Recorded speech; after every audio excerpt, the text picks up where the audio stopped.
everyone. Welcome back. I thought what we would do in Project Lead the Way, we do a mechanism a day so everybody can get on the same page. I know we left at the mechanism review at all different places. So for some of you, it'll be super easy. For some of you, you're learning it the first time. And I decided we'd start at the very beginning and just move forward.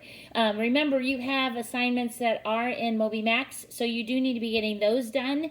But those, we will not have any for our class. So your responsibility will just be doing the mechanism of the day and the quiz for the next couple days. I may do 2 a day, but I'd like for you to get these finished, take the quiz, and that's all you have to do for me.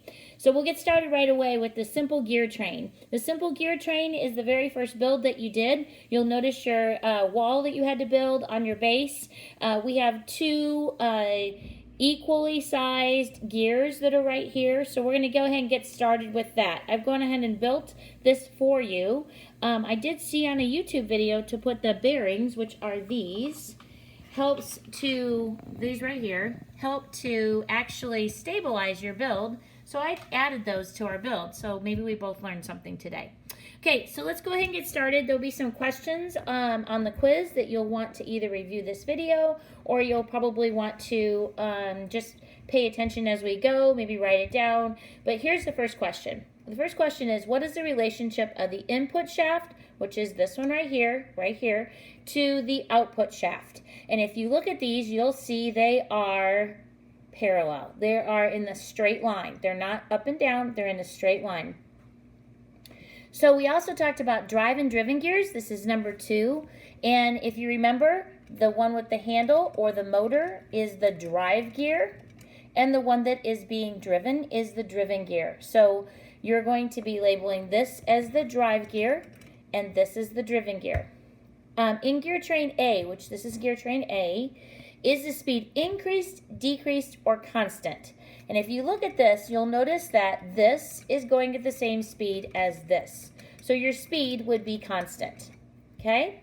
We're going to talk about gear train B when I make it. I'll set it up in the next video. So I'm going to drive down to the next gear train A question, which is, in gear train A, is the torque increased, decreased, or constant? So remember, when we did the, we talked about speed and torque, we talked that if you have a wheel in the front, your gear here is the same size as your driven gear, that speed would be constant.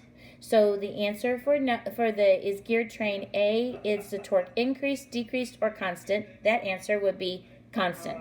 Now, I'm going to skip the next question because it is about gear train B, but I'm going to go to where it says, what is the gear ratio of the gear train A? So you'll notice these are exactly the same size. So remember, we always put our driven gear second and our drive gear, our driven gear first and our drive gear second. So in this case, it doesn't really matter because they're both the same. So this would be a 1-to-1 ratio. So the last question I'm going to talk to you about is this reversible? That simply means I can go like this or I can go like this. So the answer is it is reversible. So the last question I want to talk to you about is, are the gears going in the same or in opposite directions? So if I turn this, you'll notice this gear is going in this direction, but this gear is going in this direction. So they are going in opposite directions. So where would I find this build? Well, I could find this build in my grandfather clock in the other room. I could find this build in a watch. I could also find it in a sewing machine. It's a pretty common build that people put in all the time. So stay tuned. I'm going to pause the video and I'm going to get it set up for gear train B. Okay, we're back and we got kicked out of the house because we're all online and we needed to have it quiet. So you're in my backyard, so you get to see a different part. But anyways, we'll just finish up today. You'll notice I replaced the driven gear with a 36 gear. So my drive gear is a 60 and my driven is a 36.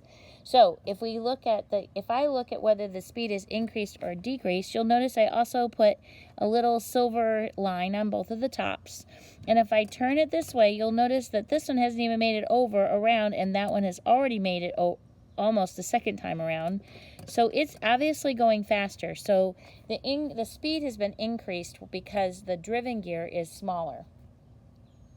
The next question is, if I look at the torque, obviously this is moving faster, so I have decreased the torque, which means I have increased the speed in gear train B.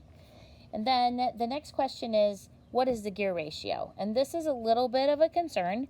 If I look at here, I have kind of written this down. You'll notice that the driven gear is 36 and the drive gear is 60. So what you have to do is you have to then turn it around and you put your driven first, which is 36, which is this one, and 60 is your large drive gear.